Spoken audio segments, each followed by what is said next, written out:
I know they say we should not assign intention to bone.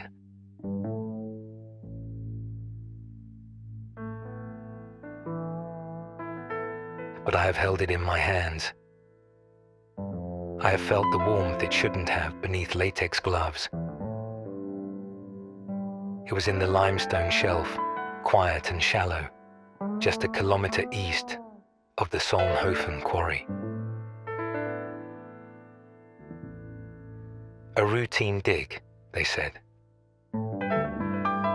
We thought it was another Archaeopteryx.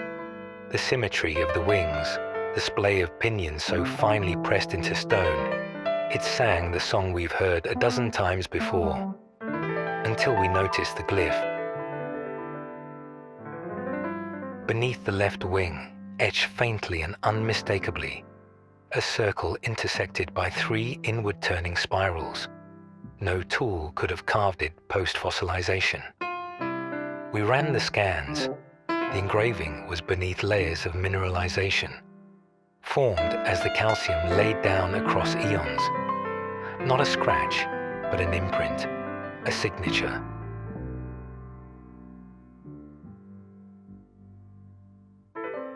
My colleague said it was a fluke of fossil compression, pareidolia at best. But I've seen pareidolia. This wasn't that.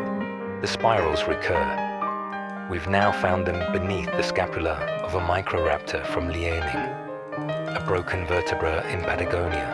Always birds, always flight. No consensus, of course.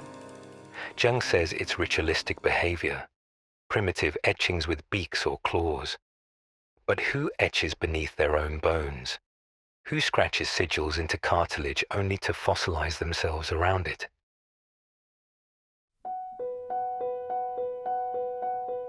I went back to Solnhofen, walked alone among the wet stones, watched the dust gather like a bruise over the quarry walls.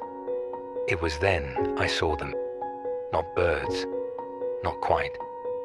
Shapes that moved against the direction of the wind. Wings without beat. A presence just past the corner of your knowing. They say I'm sleep deprived, that I've spent too long with rocks. Maybe. But last week, the lab lost the sample. Not stolen, just missing. Even the photos were corrupted, a smear of light, like a feather dragged through time.